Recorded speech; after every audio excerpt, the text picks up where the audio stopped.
Commander Zefka had seen war across 17 different star systems. His crystalline exoskeleton bore the scars of countless battles, each mark a testament to his survival through conflicts that had claimed billions of lives. The hegemony's most decorated military strategist, he had studied warfare like others studied poetry with passion, precision, and unwavering dedication. Standing on the bridge of his flagship, the Time's Eternal Dominion, Zefka gazed at the tactical display, showing the human colony of New Terra. The planet hung there like a blue-green jewel, seemingly peaceful despite housing over 50 million humans. Intelligence reports suggested minimal military presence, a few orbital defense platforms, some ground-based missile systems, and a small garrison of what humans called Marines.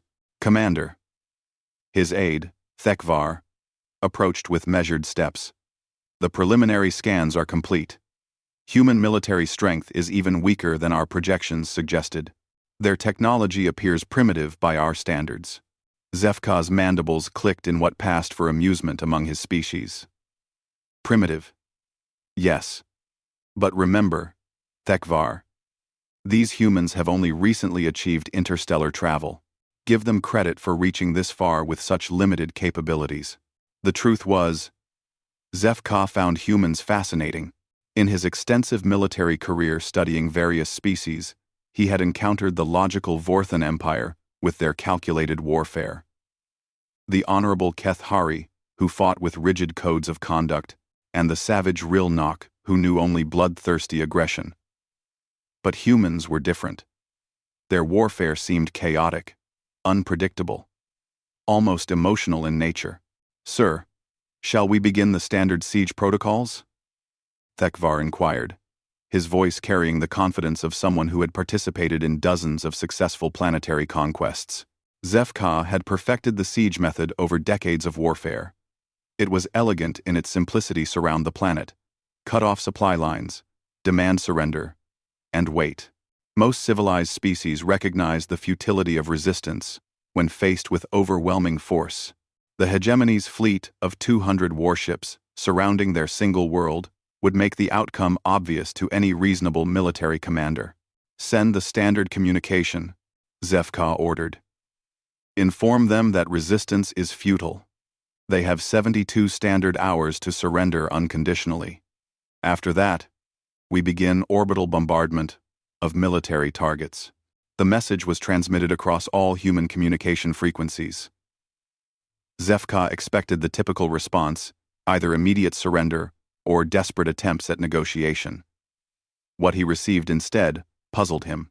The human who appeared on his communication screen was a female with graying hair and steel-colored eyes.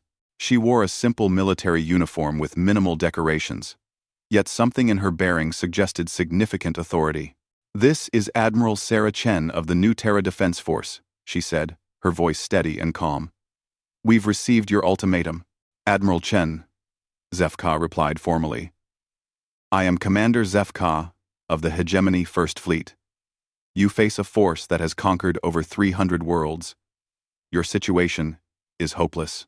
I urge you to consider the lives of your civilians."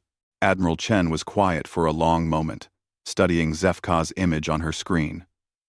When she spoke again, her words carried an odd weight that the Hegemony commander couldn't quite interpret. "Commander, how many wars have you fought?" The question seemed irrelevant, but Zefka answered anyway. 47 major campaigns across my career.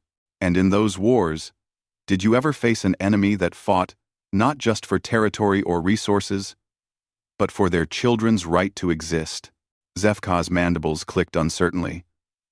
All species fight for survival when pressed. "No," Admiral Chen said, shaking her head slowly.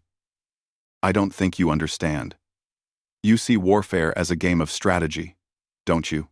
Move pieces, calculate odds, minimize losses. Very civilized. Very reasonable. APSA. Reasonable. War should be conducted with intelligence and efficiency," Zefka agreed. "Unnecessary destruction serves no purpose." Admiral Chen's expression shifted then, and something cold flickered in her eyes.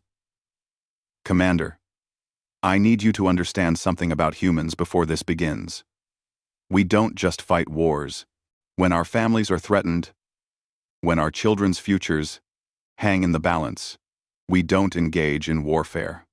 I won. When hating. When from. She paused, and the silence stretched uncomfortably. We become war itself. Before Zefka could respond, the transmission ended. He stood, staring at the blank screen, trying to decode the human's words. Her tone had been calm, almost conversational, yet something about it sent an unfamiliar sensation through his nervous system. Sir? Thekvar ventured. Shall we begin bombardment when the deadline expires? Maintain the blockade, Zefka ordered. Let them contemplate their situation. They'll surrender once reality sets in. But as the hours passed, the human response defied all of Zefka's expectations. Instead of panicking or attempting to flee, the humans began singing. The colonial communication networks carried voices across the planet as humans sang together, children, elderly, soldiers, civilians, their voices creating a strange harmony that somehow reached even the hegemony ships. What are they doing? Thekvar asked, monitoring the unusual communications. I believe, Zefka said slowly. They're saying goodbye. They're saying goodbye. The realization struck him like a physical blow. These humans weren't preparing to surrender. They weren't even preparing to fight in any traditional sense. They were preparing to die. And they were doing it together, with songs and ceremonies that spoke of love rather than fear. Sir, should we interpret this as surrender? No, Zefka whispered. I don't think it is. No. As the deadline approached, Zefka found himself studying every piece of intelligence about human warfare his staff had compiled. The reports painted a contradictory picture. Humans seemed to fight with outdated equipment and poor coordination. Yet they achieved victory against seemingly impossible odds. Their military doctrine appeared chaotic, with individual units making decisions that defied central command. Yet somehow, these seemingly random actions created devastating effectiveness. Most puzzling were the accounts of human behavior in desperate situations. Other species became more cautious when faced with certain death, preserving what they could. Humans seemed to become more dangerous. Commander, his communications officer called out, we're receiving a message from the planet. It's unusual. Display it. This time, the screen showed not Admiral Chen, but a young human male who couldn't have been more than 25 standard years old. He wore the uniform of what their intelligence identified as a Marine lieutenant. Hegemony Fleet, the young human said. This is Lieutenant Marcus Rodriguez of 2nd Battalion, 12th Marine Regiment. I wanted you to know that we've been watching your ships up there. The human's voice carried none of Admiral Chen's gravity, but something else, something that made Zefka's exoskeleton feel suddenly heavy. We've been counting your vessels, studying your formations, analyzing your tactics. Very impressive. Very professional. My grandmother would have called it proper warfare. Lieutenant Rodriguez smiled then, but it wasn't a friendly expression. The thing is, we're not proper soldiers. We're Marines. And we've been making some preparations of our own. The transmission showed a brief image of what appeared to be normal colonists, farmers, teachers, children, but they were all armed now, and something in their faces had changed. They looked hungry. See, Commander, whoever you are, you made one mistake in your intelligence gathering. You assumed we were going to fight you like soldiers fight soldiers. Clean. Organized. According to rules. The young Marine's expression grew cold. But this isn't soldier against soldier. This is you trying to kill our families. And when you threaten human families, you don't get soldiers. You get something much, much worse. The transmission ended abruptly, leaving Zefka staring at another blank screen. Sir, the deadline has passed. Do we commence bombardment? Zefka hesitated. Something in those human transmissions had shaken him in a way he couldn't explain. In all his campaigns, enemies had threatened retaliation, promised fierce resistance, even vowed to fight to the death. But never had he encountered anything like the quiet certainty in these humans' voices. "Begin with precision strikes on military installations only," he ordered. "I want to see how they respond." The first orbital bombardment lanced down from the hegemony ships like spears of light. HFY had chosen the targets carefully isolated military bases away from civilian populations. It was meant to be a demonstration, a show of overwhelming force designed to break human morale without unnecessary casualties. The response was immediate and completely unexpected. Every human military installation on the planet simultaneously erupted in massive explosions, not from the hegemony bombardment, but from within. The humans had detonated their own bases, their own equipment, their own defensive positions. "Sir," his sensor operator called out in alarm, "the humans just destroyed their entire military infrastructure." "What?" HFY spun toward the tactical display.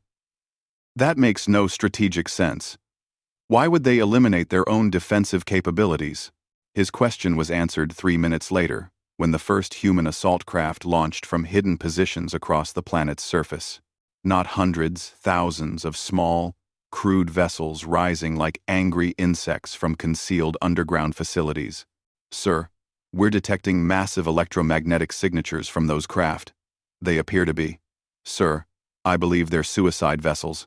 HFY watched in growing horror as wave after wave of human ships accelerated toward his fleet. Each craft carried minimal life support and maximum explosive payload. The humans had turned their entire civilian population into a guided missile swarm. "Defensive fire!" he shouted. "Shoot them down!" The hegemony's sophisticated point defense systems engaged, targeting the approaching craft with precise, efficient fire. Ships exploded in brilliant flashes as the defensive grid did its job, destroying the primitive human vessels with contemptuous ease. But there were so many of them. "Sir, we're detecting 40,000 individual craft and counting." 40,000. HFY's mandibles locked in shock. That meant every human civilian capable of flying had climbed into a suicide ship and was now racing toward his fleet, with the express purpose of dying while taking as many hegemony ships as possible with them. "This is madness," HFY breathed. "No civilized species commits total suicide rather than surrender." But as HFY watched the human swarm approach, he realized this wasn't suicide, it was something far more terrifying. The humans weren't throwing their lives away in desperation. They were spending them like currency, calculating that their deaths would purchase something valuable. "Sir, the first wave will reach our outer ships in 4 minutes. All ships, emergency evasive maneuvers, prepare for ramming attacks."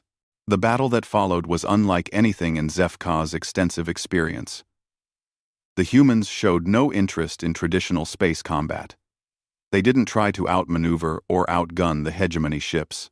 Instead, they swarmed like living weapons, each craft seeking only to close distance and detonate. The hegemony's superior technology began to tell as thousands of human craft were destroyed before reaching their targets. But thousands more kept coming, and some inevitably broke through. When they struck hegemony ships, the explosions were far larger than the size of the human craft should have allowed. "Sir, the humans have packed each ship with antimatter charges. Even their smallest vessels can cripple a destroyer." HFY watched his tactical display with growing disbelief as red indicators began appearing throughout his fleet. The humans were actually inflicting significant damage despite their technological inferiority. It should have been impossible. "Sir, the Times Vengeance's Edge Times is reporting critical hull breach. They're requesting permission to withdraw." "Granted. All damaged vessels fall back to secondary formation." But as his fleet repositioned, HFY realized the humans had anticipated this response. The second wave of suicide ships was approaching from different vectors, targeting the exact positions his fleet was withdrawing to. "How?" he whispered. "How did they predict our tactical response?" The answer came from his intelligence officer's panicked voice. "Sir, we're detecting thousands of communication bursts from the planet. The humans appear to be. They're coordinating in real time. Every civilian on that planet is acting as a tactical intelligence node. The implications hit ZFK like a physical blow. The humans hadn't just turned their civilians into weapons. They'd turned their entire population into a single, thinking, military organism. Every human on the planet was simultaneously pilot, strategist, and weapon system. Sir, third wave launching. These craft are larger and showing different energy signatures. As the new wave of ships approached, ZFK could see they were different, bigger, more heavily armored, and moving with more sophisticated flight patterns. These weren't suicide craft. These were the human military forces, and they'd been waiting for his fleet to be weakened and disrupted by the civilian assault. All ships, Combat Formation Alpha 7, prepare for conventional engagement, but the human military forces didn't engage conventionally either. Instead of forming battle lines or attempting coordinated fleet actions, they scattered into thousands of individual units, each one moving with unpredictable tactics that seemed to defy military logic. Sir, we can't establish target locks. The human ships they're flying like they're insane. Watching the chaotic swirl of human military craft, ZFK suddenly understood what he was seeing. Each human pilot was flying not according to doctrine or strategy, but according to pure, unbridled rage. They weren't following orders or battle plans, they were following their anger, and that anger was making them utterly unpredictable. Sir, the humans are requesting communication. Put it through. Admiral Chen's face appeared on the screen again. But now, she was aboard a ship, and explosions lit the space behind her. Her earlier calm had been replaced by something that made ZFK's nervous system recoil. "Commander," she said, her voice now carrying undisguised fury. "You wanted to see how humans fight war. Are you learning?"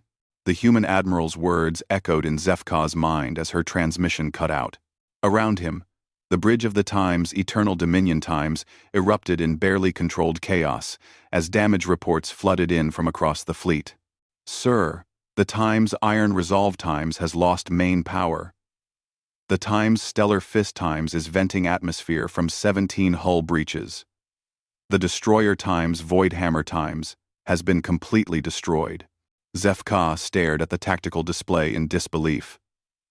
In less than 30 minutes of combat, his seemingly invincible fleet had taken more damage than in his last 3 major campaigns combined. The humans were achieving the impossible with inferior technology and sheer, overwhelming fury. "How many ships have we lost?" he asked, his voice barely above a whisper. 12 destroyed, 37 severely damaged, sir.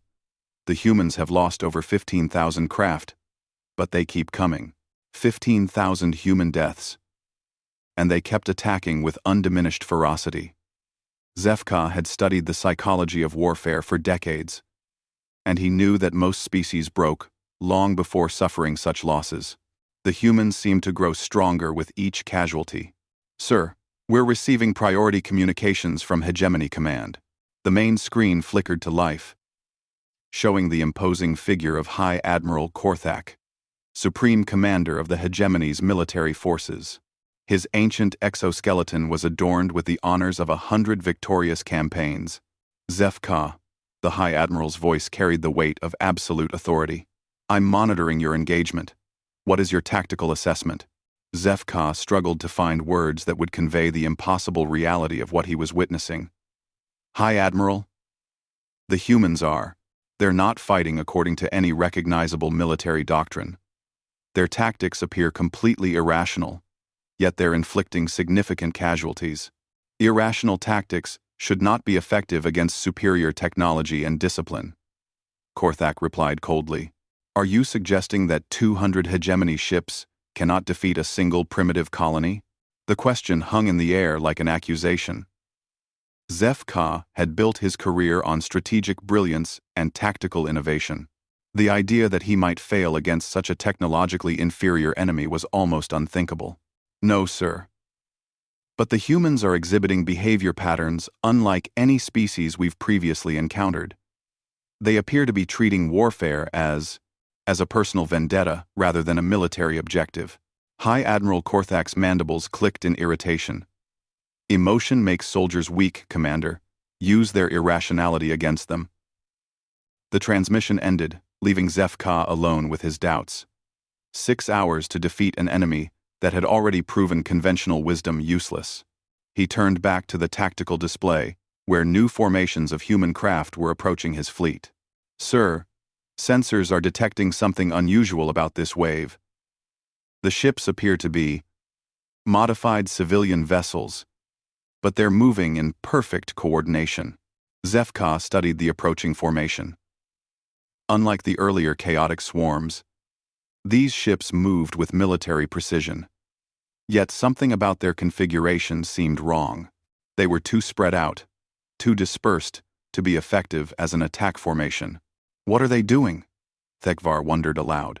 The answer came in the form of a transmission from the human fleet. Instead of Admiral Chen, this time, it was a collection of voices. Men, women, even children speaking in unison. Hegemony Fleet, this is the voice of New Terra. We want you to understand something before the next phase begins. The collective voice was eerily calm, thousands of humans speaking as one organism. You think in terms of acceptable losses, strategic objectives, calculated risks. You wage war like it's a business transaction. But this isn't business for us. The human formation began to shift, and Zef-Ka realized with growing alarm that they weren't positioning for an attack. They were surrounding his fleet. This is our home. These are our children, our parents, our future. And when you threaten all of that at once, you don't get to fight a war. The human ships suddenly accelerated, moving faster than their apparent technology should have allowed. As they closed distance, Zef-Ka could see that each vessel had been extensively modified, stripped down to essential systems, and packed with weapons. You get to face the wrath of an entire species that has decided you need to die. What followed was not a battle in any conventional sense. The humans attacked from every direction simultaneously, with no regard for formation or mutual support. Each ship fought as if it were the last one in existence, driven by a fury that made tactical retreat impossible and surrender unthinkable. Zef-Ka watched in horrified fascination as human pilots rammed their ships into hegemony vessels even when they had clear escape routes. They weren't just willing to die, they were eager to die, if it meant taking enemies with them. Sir, the humans are somehow coordinating these suicide attacks to maximize damage. Each ramming strike is hitting exactly where our armor is weakest. This was the detail that truly terrified Zef-Ka. The humans weren't fighting with blind rage after all. Beneath the fury was a cold intelligence that studied his fleet, identified vulnerabilities, and exploited them with surgical precision. They were angry, but they were also smart. And that combination was devastating. All ships, emergency jump preparation, Zef-Ka ordered. We're withdrawing to regroup. But as his fleet attempted to disengage, the humans revealed another impossible capability. Ships that should have been completely destroyed continued to function, their pilots somehow keeping weapons operational, even as their vessels disintegrated around them. Sir, how is that human fighter still shooting? Our sensors show it has no life support, no main power, and 70% hull destruction. On the tactical display, Zef-Ka could see the damaged human craft continuing to fire until the moment it finally exploded. It was as if the human pilot had kept fighting through what should have been fatal injuries, sustained only by pure determination to inflict one more casualty. Sir, jump calculations complete. Execute. The hegemony fleet vanished into hyperspace, leaving the human defenders in possession of their orbital space. As the stars shifted around him, Zef-Ka stared at the damage reports flowing across his screens. In 4 hours of combat, his fleet had been reduced from 200 ships to 163 operational vessels. More importantly, something had broken inside Zef-Ka's understanding of warfare itself. For 47 campaigns, he had relied on the principle that all species could be defeated through superior force and tactical intelligence. The humans had shattered that certainty with nothing more than absolute refusal to accept defeat. Sir, Thekvar approached cautiously. Where shall we regroup? Epsilon Station, Zef-Ka replied automatically. We need reinforcements. But even as he gave the order, Zef-Ka knew that more ships wouldn't solve the real problem. The humans had revealed something that challenged the very foundation of hegemony military doctrine. They had shown that a technologically inferior force could defeat a superior one through sheer determination and willingness to pay any price for victory. 3 days later, at Epsilon Station, Zef-Ka stood before the largest assembly of hegemony military leadership he had ever seen. High Admiral Korthak had summoned the commanders of 6 different fleets to hear Zef-Ka's report on the human engagement. The humans, Zef-Ka began, his voice steady despite his inner turmoil, represent a threat unlike any we have previously encountered. Their technological capabilities are limited, but their tactical approach is unprecedented. Explain, demanded Admiral Vex Tor of the Third Fleet. They fight as if defeat is literally impossible. Not unlikely impossible. When faced with overwhelming force, instead of seeking survival or negotiated surrender, they escalate their aggression to match the threat level. That's simply irrational. Admiral Kesnal interjected. No species can sustain combat effectiveness while suffering massive casualties. That's what I believed as well, Zef-Ka admitted. But the humans don't treat casualties the way we do. They don't see dead soldiers as losses to be minimized. They see them as investments in victory to be maximized. The assembled admirals exchanged uncertain glances. This concept was fundamentally alien to hegemony thinking. Furthermore, Zef-Ka continued, their entire civilian population appears capable of becoming military assets instantly. They don't maintain separate military and civilian populations, they maintain a single population that can transform into a unified military force when threatened. How many humans are there on New Terra? High Admiral Korthak asked quietly. 53 million, Zef-Ka replied. The silence that followed was profound. Every admiral in the room was doing the same calculation. If the humans could turn their entire population into weapons, and if they fought with the same ferocity Zef-Ka had described, then conquering New Terra would require accepting casualties on a scale the hegemony had never contemplated. What do you recommend? Korthak finally asked. Zef-Ka had spent 3 days considering this question. His recommendation would define not just his own career, but potentially the future of the hegemony's expansion into human space. I recommend, he said slowly, that we classify humans as a species unsuitable for conquest. Their tactical approach makes victory possible, but prohibitively expensive. You're suggesting we retreat from a single colony because they fight aggressively? Admiral Vex Tor's voice carried disbelief. Asima. 2000 farm. I'm suggesting, Zef-Ka replied, that we're not fighting a colony. We're fighting something that doesn't exist anywhere else in known space, an entire species that has somehow militarized the concept of love. The admirals stared at him in confusion. They don't fight for territory or resources or strategic advantage, Zef-Ka explained. They fight because they love each other, and that love has made them collectively insane by any rational military standard. You cannot defeat an enemy whose primary tactical doctrine is to care more about your destruction than their own survival. High Admiral Korthak was quiet for a long time, studying the tactical reports from the New Terra engagement. Finally, he looked up at Zef-Ka with something that might have been respect. Commander, you said the humans requested communication during the battle. What exactly did their admiral tell you? Zef-Ka remembered Admiral Chen's words perfectly. They had been burned into his memory like scars. She asked if I was learning how humans fight war, and I realized that I was wrong from the beginning. They don't fight war at all. When their families are threatened, humans become war. They don't wage it, they embody it. The room fell silent as the implications of this sank in. Finally, High Admiral Korthak made his decision. We're going back to New Terra, he announced. But not with a conquest fleet. We're going with diplomatic ships. If the humans are as dangerous as Zef-Ka suggests, then we need them as allies, not enemies. As the meeting dispersed, Zef-Ka remained behind, staring at the tactical displays that still showed the impossible human victory. For the first time in his career, he had encountered something that his strategic training couldn't explain or overcome. But perhaps, he thought, that wasn't entirely a bad thing. Perhaps the universe was more interesting than the hegemony had assumed. 2 weeks after the most humbling defeat of his career, Commander HFY stood on the bridge of a diplomatic vessel, approaching New Terra for the second time. The time's peaceful intent times carried no weapons, no invasion force, only ambassadors, translators, and a communication array designed for negotiation rather than conquest. High Admiral Korthak had been very specific about the mission parameters. Establish contact with human leadership, assess their intentions toward the hegemony, and if possible, negotiate some form of non-aggression treaty.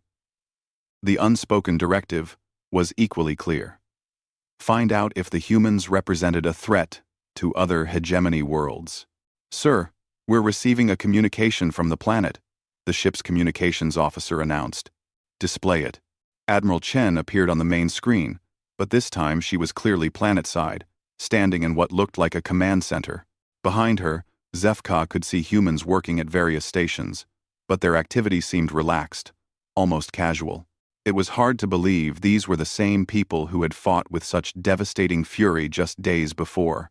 "Commander HFY," Admiral Chen said, her voice carrying none of the cold rage from their last encounter. "I understand you've returned under a flag of diplomacy." "That's correct, Admiral Chen. The hegemony wishes to establish formal relations with humanity." Admiral Chen studied him through the communication link for a moment, and HFY found himself wondering what she was thinking. During the battle, he had seen humans as incomprehensible forces of destruction. Now, looking at this composed military professional, he struggled to reconcile the two images. "Permission to come aboard your ship, Commander." The request was so unexpected that HFY hesitated. In all his diplomatic experience, planetary leaders rarely visited orbiting vessels personally. It suggested either incredible confidence or a complete misunderstanding of standard protocols. "Of course, Admiral. We'll prepare a shuttle bay." "That won't be necessary," Chen replied. "I'll fly up myself." The transmission ended, leaving HFY staring at an empty screen. Around him, his diplomatic staff exchanged uncertain glances. "Sir," his aide Thekvar asked quietly, "should we prepare security measures?" HFY considered this. Based on what he had witnessed during the battle, any individual human was potentially as dangerous as a small military unit. But the purpose of this mission was to establish trust, not demonstrate fear. No armed personnel, he decided. Standard diplomatic protocols only. 30 minutes later, HFY watched through the observation port as a small human craft approached their ship. The vessel was clearly civilian in design, little more than a basic atmospheric shuttle modified for short-range spaceflight. Admiral Chen was apparently flying it herself. When the airlock cycled open and the human admiral stepped aboard, HFY was struck by how utterly ordinary she seemed. Of average height for her species, showing the gray hair and lined face that indicated middle age among humans, wearing a simple uniform that was functional rather than impressive. Nothing about her appearance suggested the tactical genius who had orchestrated his fleet's defeat. "Admiral Chen," HFY said formally, "welcome aboard the Time's peaceful intent, **. Thank you, Commander." She looked around the airlock with obvious curiosity. "I've never been on a hegemony ship before. Your technology is impressive." They made their way to the ship's main conference room, where HFY had assembled his diplomatic team. As they walked, Admiral Chen asked questions about the ship's systems with what seemed like genuine scientific interest. "Your artificial gravity system is remarkably smooth," she commented. "We're still using rotating sections and magnetic boots on most of our vessels. The humans fought with such technological disadvantage, and yet..." HFY stopped himself from completing the thought aloud. "And yet we kicked your ass?" Admiral Chen supplied with what HFY was learning to recognize as human humor. "Technology is important, Commander, but it's not everything." In the conference room, Admiral Chen took the offered seat across from Zefka and his team. For a few moments, they simply studied each other across the table. Finally, Admiral Chen broke the silence. So, Commander, what does the hegemony want to know about humanity? The directness of the question caught Zefka off guard. Most diplomatic encounters began with lengthy formalities and careful positioning. Human diplomacy, it seemed, was as unconventional as human warfare. We want to understand, Zefka replied honestly, how you fight the way you do. Our tactical analysts have studied the battle recordings, but they can't explain your effectiveness. You want to know our military secrets? We want to know if other human colonies will respond the same way if threatened. Admiral Chen leaned back in her chair, and something shifted in her expression. Not hostility, exactly, but a hardening that reminded Zefka uncomfortably of her demeanor during the battle. Commander, do you have children? The question seemed to come from nowhere. My species reproduces differently than humans. We don't form the same family bonds. That's what I thought. Admiral Chen nodded slowly. Let me tell you about Lieutenant Marcus Rodriguez, the young Marine you spoke with during your attack. Zefka remembered the human soldier's transmission, the casual threat delivered with such quiet certainty. Marcus grew up on New Terra. His parents were among the first colonists. His sister teaches elementary school here, and she has 2 children. Marcus's niece and nephew, ages 6 and 8. His girlfriend is a hydroponics engineer working to develop sustainable food systems for our growing population. Admiral Chen paused, letting this information settle. When your fleet arrived and demanded our surrender, Marcus wasn't thinking about military strategy or tactical doctrine. He was thinking about 2 little kids who call him Uncle Marcus, and what would happen to them if we let you take our world.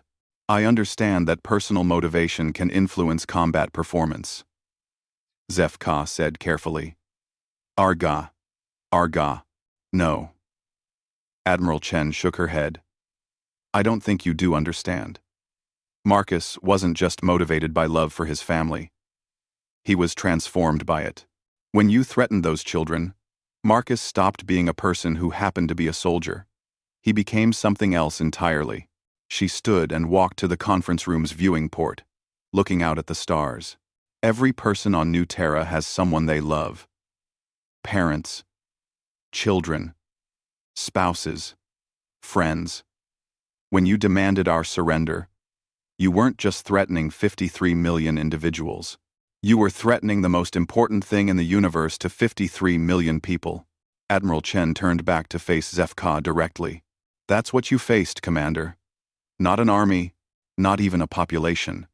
You faced 53 million people who had each individually decided that your death was more important than their own survival.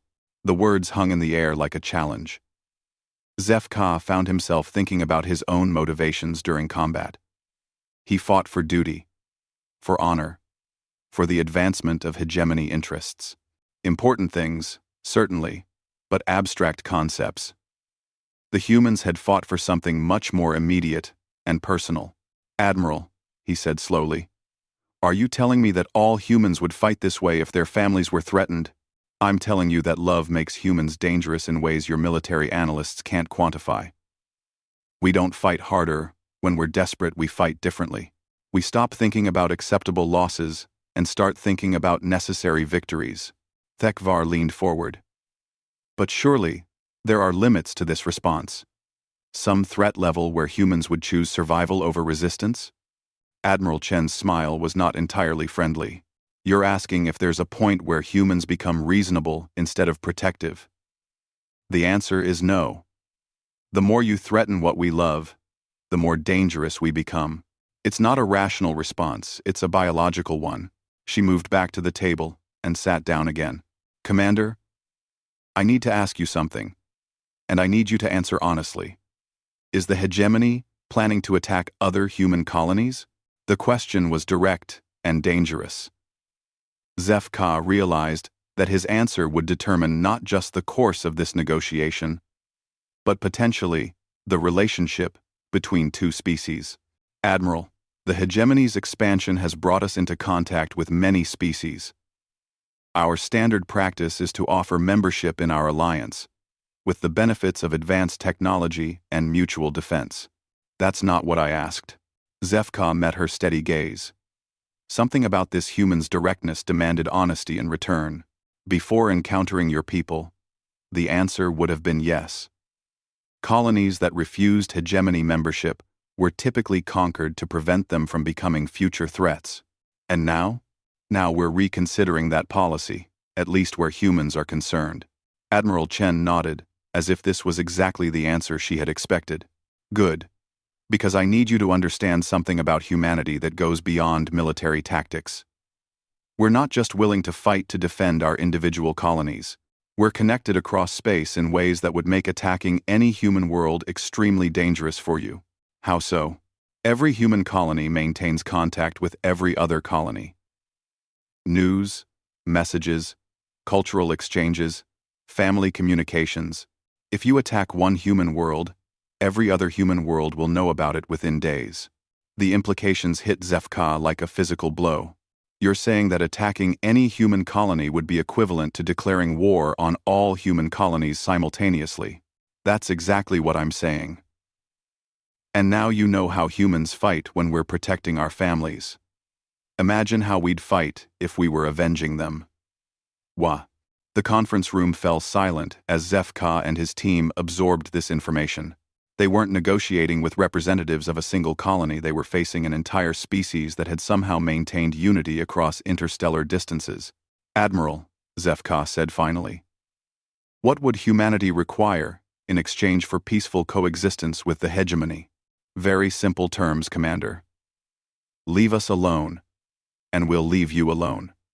Don't threaten human colonies, and we won't become a threat to hegemony worlds. And if our expansion brings us into contact with more human colonies, then you offer them the same deal. No conquest. No demands for submission. No ultimatums. Just mutual recognition and peaceful coexistence. Thekvar spoke up hesitantly. What if humans and hegemony interests conflict in some way? Resource disputes, territorial boundaries, trade disagreements? Admiral Chen's expression became almost amused. Then we negotiate like civilized beings. Humans are perfectly capable of being reasonable when we're not being threatened with extinction. The contrast was startling.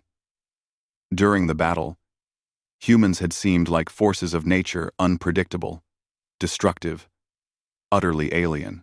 In this diplomatic setting, Admiral Chen was demonstrating intelligence, pragmatism, and surprising flexibility. I believe, Zefka said slowly, that the hegemony can accept these terms. Excellent.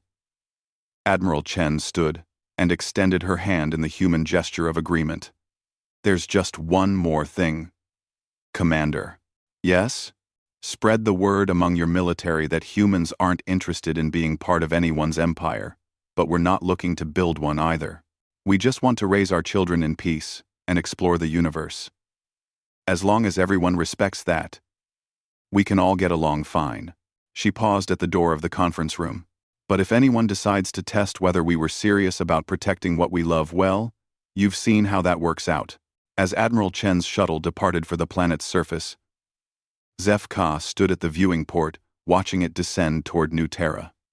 He was already composing his report to High Admiral Korthak in his mind. The humans, he would write, represented something unprecedented in hegemony.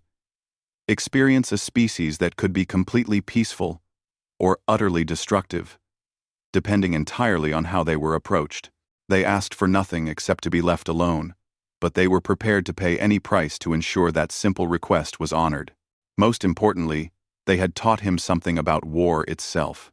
All his previous campaigns had been about conquest, expansion, the acquisition of resources and territory. The humans had shown him what war looked like when it was about love instead of ambition. He hoped the hegemony was wise enough never to see that again. 3 months later, the hegemony formally established the Human Exclusion Zone, a sphere of space around known human colonies where no military operations would be conducted without explicit human consent. It was an unprecedented concession for an empire that had spent centuries expanding without regard for the wishes of less powerful species. But as Zefka noted in his final report on the matter, the hegemony had learned an important lesson about the difference between defeating enemies and creating them. Sometimes the wisest military strategy was to choose not to fight at all. The humans, for their part, kept their word. They expanded slowly and peacefully, establishing new colonies with advance notice to neighboring species and scrupulous respect for existing territorial claims. They became known throughout the galaxy as helpful neighbors and skilled negotiators. But they also became known as the species you never, ever threatened. Because word had spread about New Terra, about what happened when humans decided someone needed to die. And across the galaxy, military strategists learned a new tactical principle. There were some enemies too dangerous to fight, not because they were stronger, but because they loved too deeply to ever accept defeat. Commander Zefka, promoted to High Admiral after successfully negotiating the human treaty, would sometimes look up at the stars and remember the sound of 53 million humans singing together as they prepared to die for their children. It was, he thought, the most beautiful and terrifying thing he had ever heard.